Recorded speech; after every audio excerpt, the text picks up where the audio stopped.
What's up, everybody? So, I wasn't really planning on making a video today,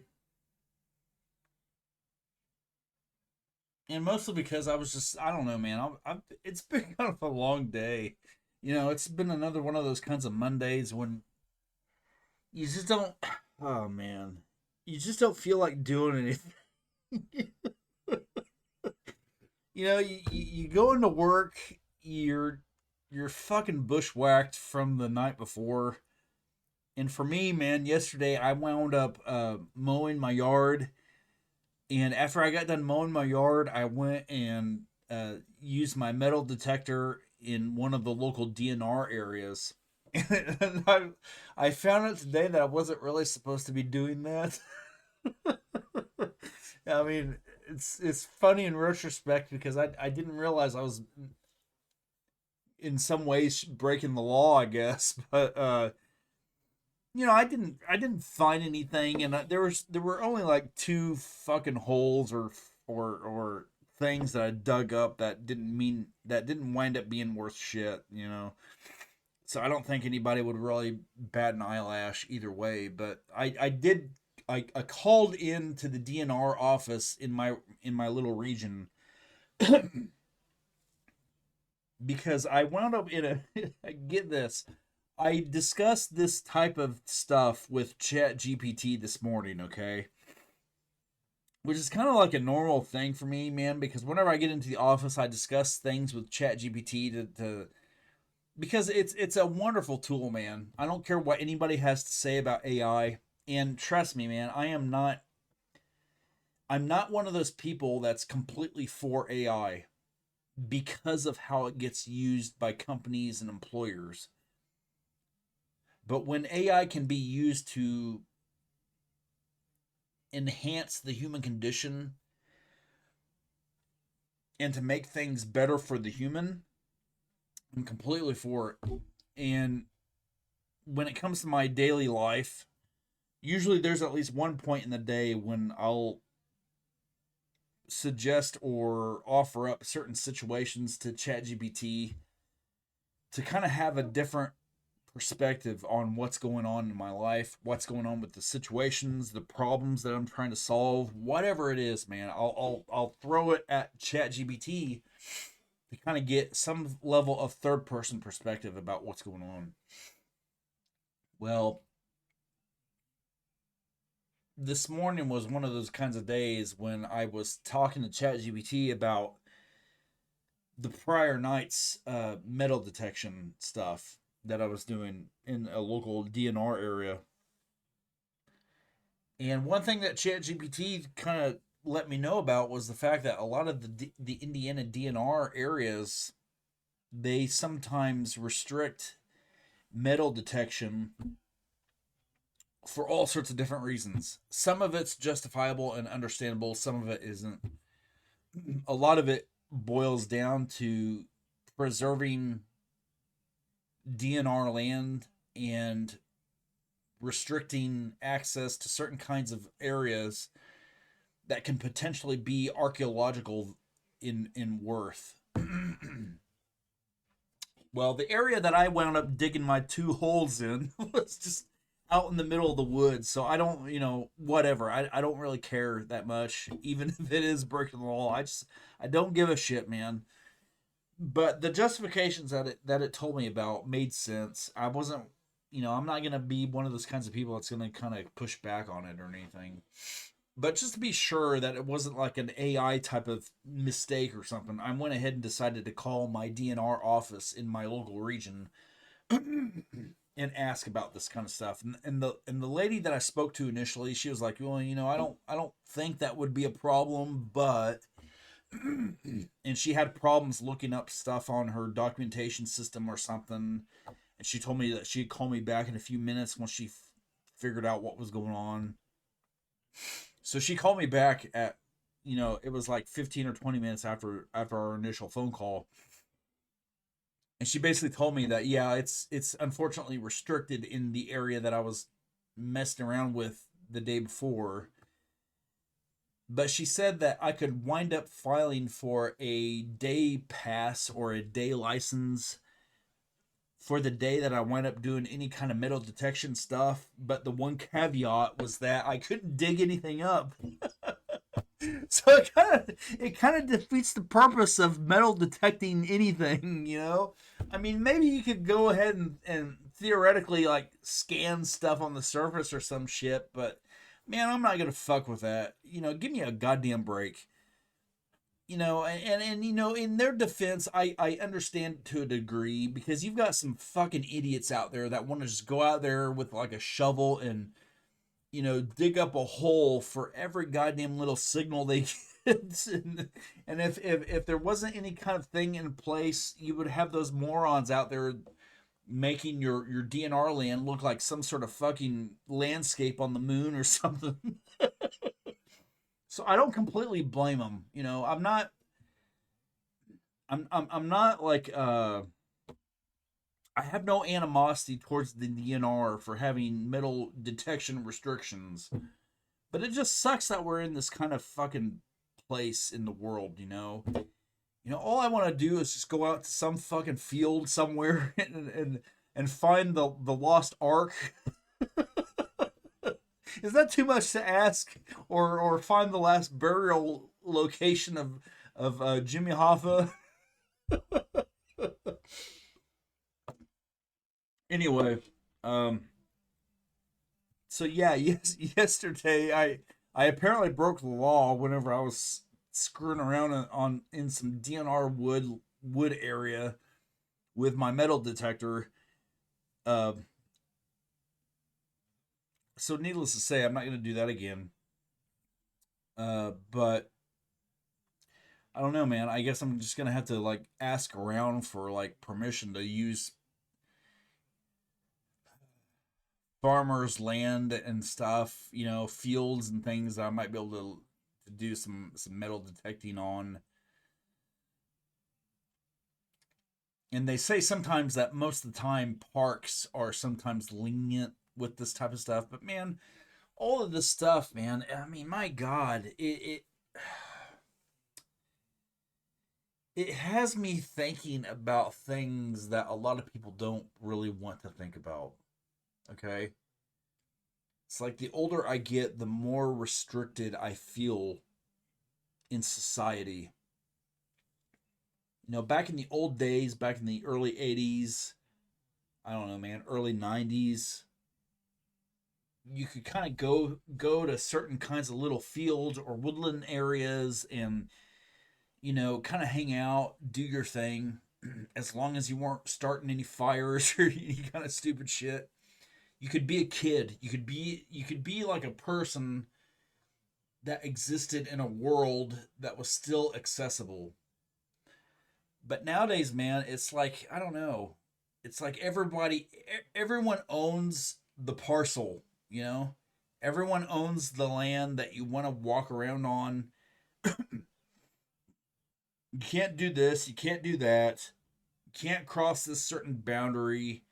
You can't have this certain thing on that land at this specific time, and it's just fucking getting insane, man. And I don't really blame anybody because this is just the natural evolution of the current system that we exist within. But you really got to sit there and ask yourself where things are headed when it's like this. What does it mean for children or teenagers that are coming up in the world now? I mean, what the fuck are they supposed to do? Get a goddamn license for every fucking thing that they're supposed to do across the board? It's even getting to a point to where I feel like if you're riding your bicycle anymore, it's almost getting to a point to where you've got to worry about whether or not you're licensed to be able to ride your bike in a certain area or some shit. I know that sounds maybe a little convoluted or dramatic, but I mean, I don't think it really is. I think if you sit there and you think about all of these things that are going on in the world, I think there's some substance to what I'm talking about here, man. So I don't know, man. I don't know what to say about any of this, but I know that getting my fucking metal detector I thought I thought to myself that there wouldn't be any problems, using this son of a bitch in DNR land of all places, but apparently there is. And you want to know something that's kind of funny and ironic at the same time? So yesterday I go to this DNR area, okay? It's this fucking area that's out in the middle of nowhere. It's like south of this little stupid town called Staunton. There's a bunch of like lakes and things like that that used to be old strip pits or something, I guess. And a lot of the area nowadays is mostly just kind of, I don't really know what you would call it really. I mean, I think there's people out there in the area that sometimes use this land for hunting deer and stuff like that, and sometimes mushroom hunting. Because I've tried to go out there a few times to mushroom hunt, and I've never found a fucking thing. But it's nice to sometimes just get out and just walk around in the woods and stuff, and just kind of feel closer to nature and away from all this fucking bullshit that's on the internet and everything. It's just nice to sometimes get some fresh air. But this DNR area, okay, it's just like, I don't know, man. It's area that the DNR, I guess, either owns or manages or something. So a lot of the people that are out there in the world that don't own land, they oftentimes come to this area, and try to find ways to do the things that they would normally do if they own the land. And for me, man, I mean, I go out there every once in a while either to fish because they've got some ponds out there, or else I'll go out there to try to mushroom hunt. And I thought in my mind that it would make sense to try to go out there to use my metal detector. Well, apparently that's not the case, you know? And what's ironic about all of this is the fact that you can't metal detect by digging stuff up, but yet you can go out there and use your 12 gauge to apparently shoot deer and leave your fucking leftover cartridges just laying out on the forest on the woods floor, because I saw a bunch of that stupid shit. They were ringing up on my metal detector as I was sitting out there screwing around in the woods with that thing. I don't know, man. Nothing fucking makes sense anymore, and I feel weird posting videos about this kind of shit because I feel like there's not. I don't know, man. Uh, I feel like there's not enough people out there in the world that seem to appreciate this type of shit that's going on in the world. This small level type stuff, this boiling frog type of shit. Because whenever I think about this kind of stuff, the DNR, how you can go out there with a fucking 12 gauge, shoot a bunch of deer, and leave your cartridges out there on the forest floor, but not use your metal detector to dig up some fucking aluminum refuse. You got to sit there and ask yourself, okay, so what is the virtue of some of the laws and policies that are in place? Because I can't make heads or tails out of it anymore, man. And I'm 42 years old. I've got a degree. I'm a pretty smart motherfucker, man. I know how to do a lot of stuff in the world, and I can't make heads or tails out of a lot of this stuff. And it's driving me insane because it fucking pisses me off. It pisses me off because I think about all of the morons that are out there in the world that are fucking things up left and right, never get called out on any of it. But the moment you go out there with a fucking stupid little $1,000 metal detector to dig up maybe hopefully a coin, suddenly you're on the fucking America's Most Wanted list. Oh my god. you got you gotta sit there and wonder where shit's headed, man. None of 1 plus 1 is no longer equaling 2, man. It's just, I don't know. I don't know what to say about it, man. I don't know. But I had the conversation with some sort of help desk type person from the DNR this morning about some of the stuff. And I could tell from her voice that even she thought it was bullshit. I don't know. I don't know, man. So I guess I'm gonna I guess I'm gonna try to have to ask around for like, local farmers and fucking shit like that to see where it's okay to fucking wave my metal detector around to find a bunch of buried trash. I can't help but laugh about it, man. You might as well laugh about this shit than cry about it. But the thing that bothers me is that there's the same sort of similar shit, across the board with everything anymore. It doesn't matter if it's metal detection, something that's going on with your local grocery store, stuff that might be going on at work with your employer. I don't know, man, but it's across the board. Everything is completely fucked. And I'm trying my best to kind of bite my lip over it because I bite my lip over this sort of shit every day. Every goddamn day, man. I do what I can to kind of be quiet about it, play the happy housemaid. But I'm reaching my point of boiling point where this stuff is getting too much to swallow, man. And I feel alone because I never really feel like I see anybody out there that's seeing the same sort of absurdity. Excuse me. I just had dinner. Uh, I don't know what to think, man.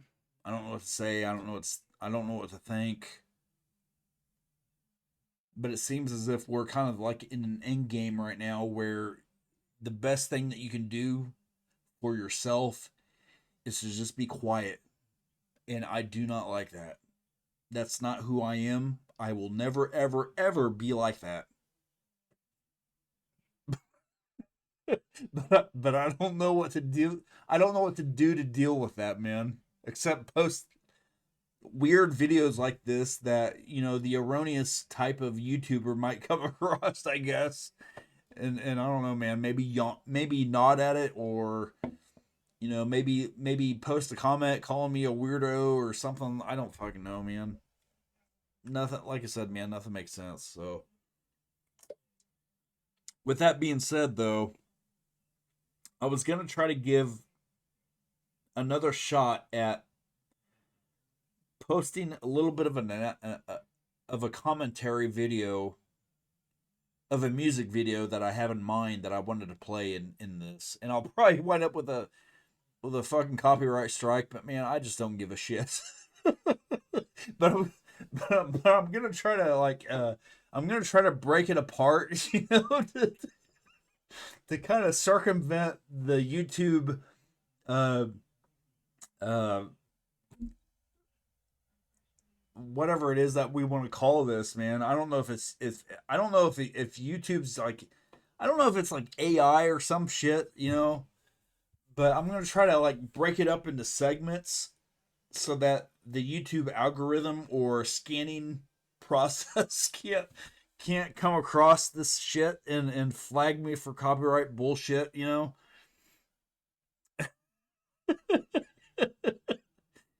But it's a good music video, and I feel like it's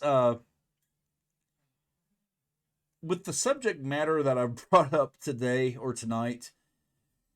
The music video that I have in mind that I was gonna play tonight in this video, it's not really it doesn't really relate to the stuff that I've talked about. It's more or less stuff that I kind of resonate with on a personal level. To give you an idea of what it is, it's the INXS Never Tear Us Apart official music video. And for me personally, that music video, it really hits home on a number of personal levels, namely stuff related to my personal relationships that I've had in the past. Because with every relationship that I've ever had, man, there was always a moment with the partner where I felt like there was a moment where her and I connected. It may have been just a little glance, it may have been a thing that was said. It may have been like a, I don't No, man, like a gesture or something, or a little thing with body language or something, man. But it was always in those moments where I felt like there was that moment where we experienced a point in time that was never ending. And so I thought it would be kind of cool to play that video, talk a little bit about it, and like I said, I'm going to try to break it apart. That way I can kind of evade the fucking YouTube thing. And hopefully this will get published, man. I don't fucking know. And I really just don't give a goddamn anymore. But we'll see what happens here, and if it gets published, great. If not, well, all right, fuck it. So anyway, let me get my let me get my OBS thing here situated. And thanks for bearing with me, man. I'm not some sort of CNN producer or any kind of thing like that. So hopefully you'll be able to kind of deal with it. Here we go.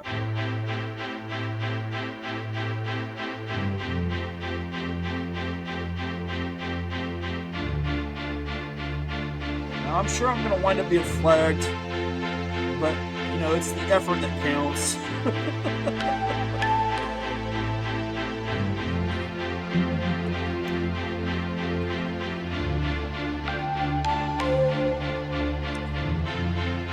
gotta admit, man, the landscape in this is really awesome. Because I think a lot of it comes from, I don't know, man, someplace over in Europe, I'm assuming.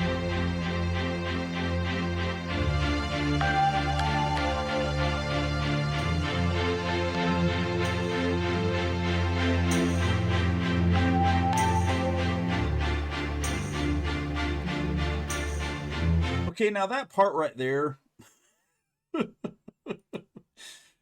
that part where they kind of changed the rhythm, I don't know. I'm not a music guy, so I don't know what that is, but whenever you see a band or a production that's able to do that, man, to me, that I can't shake the idea that that means that you're elite. Because I mean, like for example, with Phil Collins, you'll sometimes see Phil Collins sing and do drums at the same fucking time. Now, again, I know nothing about music. I'm not a music guy by any stretch of the imagination, but I know enough about music to know that to sing and play the drums at the same time is insanely fucking difficult. I mean, my holy lord, is that hard to do? And again, I don't know nothing about music. I've never even played the drums. I mean, I had a friend back in high school that had a drum set in his like dad's basement. so, and so sometimes I would go over there and bang on him for a couple of minutes. But I mean, I remember sitting there hitting on those drums and thinking to myself how it took every ounce of focus that I had to even come within a light year of something that was somewhat rhythmic. But to add all of that on top of singing, I mean, my God. And so with this video, the INXS video that I'm trying to show you here, that initial opening where you had one rhythm, and then you've got these three guys here playing these, I'm assuming they're violins or some shit, changing over into a different fluctuation of rhythm. Man, that's fucking hard. I don't see how they do that stuff. I don't know. I guess there's some sort of like I guess there's some sort of rhythm that they're keeping track of in their heads as they're sitting there playing that stuff, and somehow they're able to align that to the previous rhythm. I guess I don't know, or like timing or something. I don't fucking know, man. But it's super impressive, and I admire anybody that's able to do that type of shit. And I mean, with this music video and this song, I mean, it goes without saying that there's a reason that this song was one of the number one hits back in the 80s, or I'm assuming it was a number one hit. I haven't done any research on this shit or anything, so I don't know if this fucking song was like a number one hit, but I'm assuming it was, because I I remember enough about it to know how it was always on the fucking radio, man. And even today, I think it's still on the radio every once in a while. So let's go ahead and continue here. Don't ask me. And by the way, I wish I had his fucking hair. What you know is true. Don't have to tell you. I love your precious heart. I was standing. You were there. Okay, so those lyrics right there. I was standing, you were there, blah blah blah.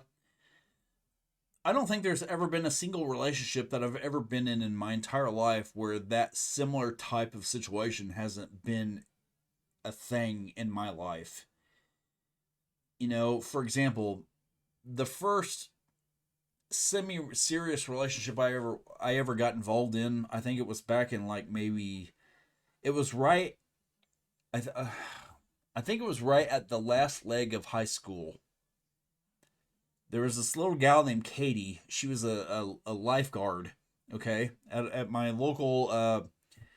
I hate to admit this because I'm worried about how it might make me seem, but I used to live for a while in more or less a trailer park. You know, I mean, it wasn't really a completely trailer park. It was this place called Stardust Hills, and it was mostly modulars. Okay, so cut me some slack, but this area, this park, this whatever you want to fucking call it, it had like a community center, and there was this pool area that used to be kind of centralized to everybody that was in this area. And a lot of us kids would normally go there because they had a pool, and we would go there, swim, you know, hang out, blah blah blah. And there was this really really good looking little lifeguard named Katie that I had a major crush on. And at the time, you know, I don't remember how old I was at the time, man. I'm hesitant to say because I'm not good with that type of stuff. I don't know. I want to say like maybe 16 or 17 years old or something like that. But Katie was a really good looking lifeguard that would sometimes work there at this pool. And I'm really embarrassed to admit this on a YouTube video of all things, but uh, there was one night when I got the courage up to confront her in the parking lot after her shift. And at first, everything was going okay, man. Because at the time, I had been playing basketball at the court that was right there next to the pool. And it was getting late, and here she comes walking out and stuff. Everything's closed up, and she's walking out to her car. And so I run up to her car, and I start trying to talk to her, say hi and stuff like that. And one thing leads to another, and I go in to kiss her. And I swear to God, man, I started kissing her nose. I and it was just one of those things, you know. She was one of the first ladies that I ever kissed, you know. Really, I mean, I can't say that she was really the first lady that I kissed because she wasn't, but she was definitely one of the first ladies that I kissed that I really wanted to kiss, you know. And at first, the first couple seconds, I inadvertently aimed for her nose, and you know, I course corrected, and everything wound up okay. But you know, there was a moment in time though when it's like this song is sitting there talking about how there was, you know, there was just you and I, and two worlds collided.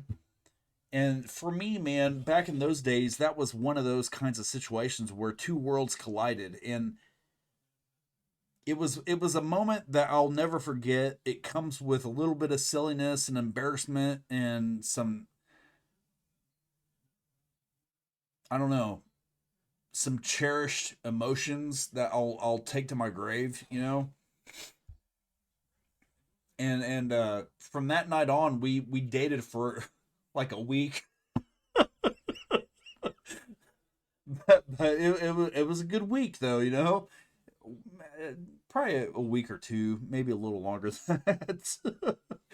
But yeah, the worlds colliding though is the theme of this song. You know, for me that was a moment with Katie, and then the next girlfriend I had out after that was a girl named Valerie, and it was another kind of similar situation where the two worlds collided when she came into the local Walmart that I was working at the time, and she started striking up conversation with me, and at the time I had no idea who this woman was, man. I guess she saw me playing basketball during some of my time, uh, playing basketball for my high school, and one thing led to another, and it was like another worlds collide type of situation where suddenly we're going out, hanging out, having a date at a local restaurant or something like that, and I don't that relationship maybe lasted off and on for a year. that was that was a horrible fucking relationship, man. And I in retrospect, I don't look back on her and blame her for a whole lot. I mean, I blame her for some stuff, but at the end of the day, I think both her and I were just two high school kids, or two young people that weren't meant for each other. We didn't have any room, we didn't have any business being with each other. Her and I came from completely different backgrounds that weren't really acclimated to each other, and that's just sometimes how it goes, I guess. And then there was the last chick I was with, my undergraduate sweetheart, if you will, from college. She was the one that kind of changed who I am as a man, because that's the one that I'm still not completely over in many different ways. uh, Her name was Crystal, and one thing led to another. I had an internship that I started one morning, and there was like the first or second day of the internship when I had to kind of walk past her as she was dealing with something in like a filing cabinet or something. And in passing, I would sometimes say hi to her, make small talk or something. And I remember one time she sent me an email asking me when we would take a walk that I suggested us taking at some point in a park. And when we finally took that walk in the park, I remember holding her hand for the first time. And man, if that wasn't a worlds colliding type of situation, I don't know what was, because it was at that moment that I was head over heels for her. And I'll save the suspense. We didn't make it. And there's a lot of drama and shit that went on with that kind of crap, and there's days sometimes when I wake up and I feel like it's a bullet dodged, and then there's other times when I feel like it was a would have, could have, should have type of situation. So I don't know what to think about any of that kind of crap, man. But whenever it comes to the mantra or the motif of this music video by NXS, two worlds colliding, I always wind up thinking about those kinds of situations whenever I think about this song or I hear the song. So anyway, I wanted to get that out of the way because that's the kind of shit that floats through my mind whenever I hear the song. So let's see how far we can get before YouTube lays down the copyright hammer on me. Two worlds collided, and they could never tear us apart.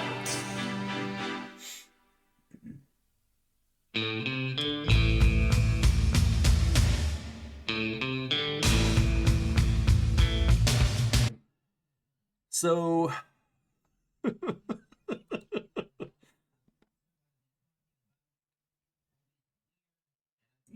that's in continuation to what we were just talking about here. It's the same type of thing, where you feel like you're two worlds apart, blah blah blah, and you collide. And I don't I hate sometimes thinking about that type of stuff because it makes me, I don't know, man. How do I even describe this? As you grow older, you wind up with plenty of regrets. We've all gone through it. And you think about all of these different relationships you've had in your life. You think about the things that you could have done differently. You think about the things that you did well that you feel like weren't appreciated. And I feel like sometimes whenever I hear this song, I think a lot about that type of stuff myself. And I don't know if there's anything to really be had from it, because whenever I get like that and I start thinking about that type of stuff, man, I try to get drunk. I try to I try to find ways to just kind of disassociate from my life. Because there's, when you sit around and you feel the pain and the stuff of yesterday, I just don't know if there's really a whole lot to be gained from it, you know? And I feel that's one reason that this song sticks with me, because I feel like sometimes it's almost as if that song's trying to drive home whatever that is. And I hate that, man. And I love it at the same time, you know, because there's a big lesson to be had from the motif that's being described from this song. And at the same time, it's also somewhat poisonous, I guess, because you don't want to sit around all the damn time, you know, living in regret and thinking about the things that bring you heartache, because you at some point you've got to move on with life, I guess, you know. I don't know if that's really, I don't know what really the lesson might be said to be had from this song. But I know that in somewhere in all of the threads of it, there's something to do with that subject right there, whatever that is. So We could live for 1,000 years, but if I hurt you, I make wine from your tears. I told. so living for 1,000 years, that's another thing that's worth remembering. You know, anybody who's ever been in love, or even to some extent just had a really, really enriched friendship with someone, there's moments that you have with that person where you feel like you've lived 1,000 years. And I know that with my last relationship, man, there were multiple experiences where I felt like I lived 1,000 years. You know, there were multiple times, for example, like in my town that I work at, Terre Haute, there used to be this German like Strassenfest and Oktoberfest, and there were multiple times during those moments when that fest was in town. It's like a German type fest, and I'm sure I'm pretty certain I don't have to explain this, but Strassenfest and Oktoberfest are German festivals. I don't know exactly what they're supposed to be celebrating, but I know that whenever they're in town and they're doing their thing, it's a great time to grab some really good German food and just kind of, you know, be sociable with your community and stuff, and it's just a good relaxing time to hang out with people. Well, there were multiple times when I was with my ex, you know, there would be either the Strassenfest or the Oktoberfest. And I think I probably enjoyed it more than she did, because I don't think that she was really, I don't think she just wasn't really the type of person that was into that kind of thing as much as I was. I'm not saying that to badmouth her or anything. I'm just, you know, people have different kinds of things, you know. But I never will forget one of the nights when it was it was one or the other. It was Oktoberfest or Strassenfest, where this apartment that I had at the time, it was on the second floor, and my apartment was the only apartment on the second floor where the living room that I had at the time, it had this little window that you could open up. And when you opened it up, you could feel the breeze coming in and you could hear the Strassenfest where it was, where the events took place at the time. It was like a stone's throw away from where my apartment was. And so you could hear all of the, you could hear the commotion and stuff. And there I was. I remember at that moment, I was sitting in my living room on my stupid little living room uh I don't know. I don't know if it's a sofa or something else, but I was sitting on the living room couch and I had the TV on, the window was open. I felt that breeze. I could sometimes catch whiffs of the German festival food. And that night, my ex girlfriend was walking up my stairs, and I could hear her walking up, and I could see her outside my window. And during that moment of time, like this music video depicts, man, I felt like I was living 1,000 years because I felt like there's just something in that moment that lasted forever. And I'm not trying to get heavy here or anything on this fucking YouTube video or something, because I never got into YouTube because I was wanting to try to profit off of anything, but to maintain cohesion with this motif of this in excess video, there really is something to be said about experiencing those moments where you feel like you're living 1,000 years, I guess. Because in that moment in my life, back then, during my undergrad, when I had this shitty apartment that was up on the top side of this huge house, and I had these stupid stairs that I could sometimes hear my girlfriend walking up. I could sometimes hear the Strassenfest or the Oktoberfest outside my window. That's something that I fear is going to wind up living with me until I'm buried in the ground. And I say fear because there's a part of me that wishes I could forget all of that, because sometimes whenever I think about that type of stuff, I feel heartache, and stuff, and a certain kind of emotional pain that I wish I could sometimes forget. And it goes without saying that it's because of the heartache from my ex-girlfriend and all that stuff that I went through. But there's also heartache simply because of an existential level where I guess when you're a human and you go through those kinds of pains and ordeals, you sometimes wish you didn't ever have to. I don't know if that's necessarily different enough to emphasize, but I feel like there's something there that's worth mentioning or emphasizing. I mean, you've got the lower level heartache from a relationship that went south, but then you've got the higher mortality type of level stuff where you sometimes feel like no human should have to go through something as painful as that. I don't know, man. I don't know. I guess maybe I'm just thinking out loud here. But anyway, let's see if we can get through some more of this video here. And we could fly, 'cause we all have wings. But some of us don't know why. Okay, so some of us all have wings, but we don't know why.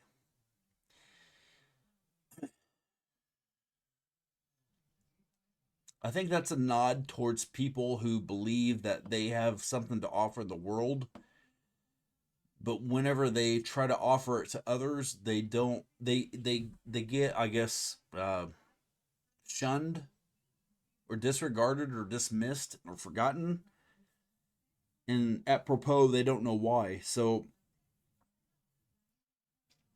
I think I've been there a few times. Not very often, but there's been times, for example, in my career when I felt like I was a shoe in for some sort of thing that was going on at the time. I felt like I had experience to make something really hit home for a project or something. But for whatever reasons, it just didn't pan out. Somebody else was selected for the thing, or Maybe, I don't know, maybe the people that were involved in it decided to go a different direction. There's been times in my life when I felt like I would be a perfect fit for some other person that I had an infatuation for, and she wound up going with someone else. You know, I mean, it happens. It happens a lot, man. I wish it didn't happen as often as it did, but it does happen enough to where you can kind of relate to the lyrics here. Uh, and when you're in those kinds of situations, you sit there and you ask yourself, why? You know, what's the point of fucking being here if this is the kind of excruciating type of torture that one has to go through just to get to an old enough age to where at some point they either die of a heart attack or a stroke, old age if they're lucky, you know, fucking whatever. What's the fucking point?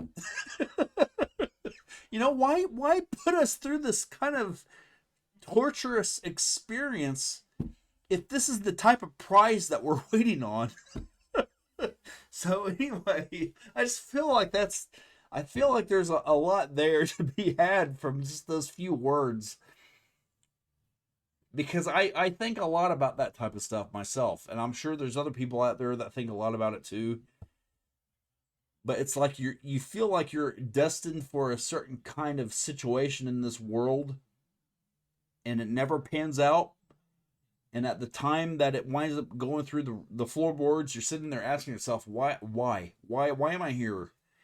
You know, and you know, at 42 years of age, I can sit here and definitely admit that I've had way more times where I've experienced that type of experience than I care to admit. And you know, I'm still here, but it's there's some power in those lyrics, man. I was standing, you were there, two worlds colliding. I don't know who that old guy is, but keep your children away from him. And they could never, ever tear us apart.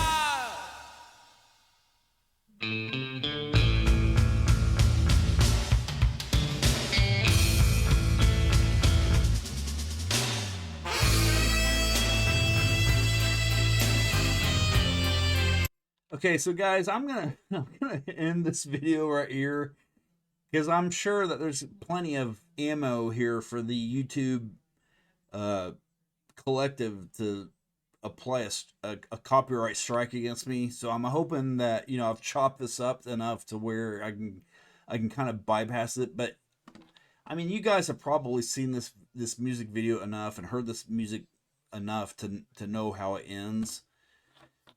But there's something that's man, it's almost excruciating.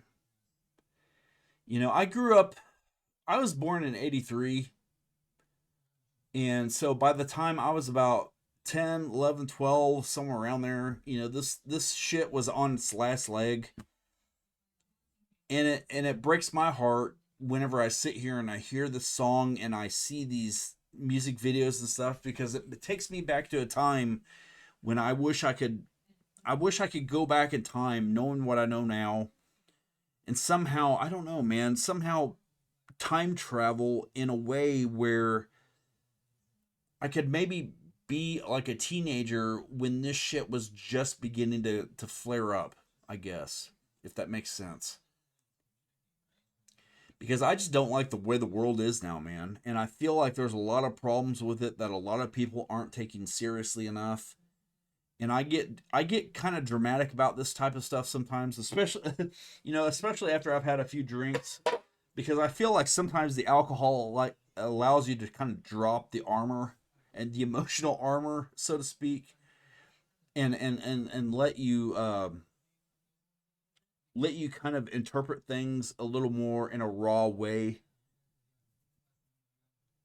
But even if I hadn't had those few drinks or whatever, man, I'm still sitting here remembering these songs and lyrics, and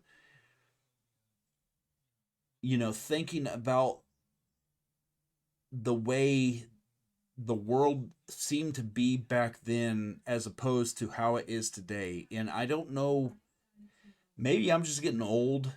Maybe maybe things back then really were better. And I'm convinced that they really were. At least in terms of simplicity, because nowadays, you know, every fucking thing is complicated. There's way too much shit going on in the world that doesn't make sense. You don't know who to go to for the truth, for for a number of things that might be going on at any moment in time. You know, and I hate to say this, but sometimes you don't know who to trust anymore about anything. And that's a problem. And I don't know what you do to get ahead of that with the way the world is. It's like you sit there and you see all of these things going on. And if you're my age, you know, at 42 or somewhere around there, you have a little bit of a benchmark to compare things against. And seeing how things are today versus what they seem to be back then, people were happier back then. As to where in today's world, it's like everyone's looking for a reason to fucking hate someone. And I don't know how you fix that, man. But it's something to think about. I don't know really what else to say, I guess. So anyway, uh, I wasn't planning on making this kind of video tonight, but I've had a somewhat decent day today, and I felt like I had some energy credits to use on something like this. So anyway, man, take from it whatever you will. Think about it. I feel like there's some stuff here that's worth thinking about. Okay, take me out of the equation. Forget about my buzzed attitude in this, and think about what it is that I'm trying to describe in all of this, because I really do feel like there's something here. And the reason I come back to this type of stuff in a lot of these kinds of uploads is because I feel like this society, this world that we're in, this country that we're in, if you're in the United States, maybe even elsewhere, I feel like there's a lot of stuff right now that's going on that's getting lost in the undertow. And I feel like the 80s is a way to, it's a way to get back to home with a lot of things. So anyway, I'm gonna end it at that. Think about it, whatever you will. Leave your comments if you feel like there's anything here that's worth talking about. If you like this video and you feel like it's worth talking about or thinking about, share, like, and subscribe. If not, no big deal, man. I know this is just kind of like a random type of thing, you know, from some random YouTuber. Excuse me. But either way, man, I hope you'll at least think about it. So until next time, and I hope you guys are having a safe, happy Monday, and I'll see you in the next video.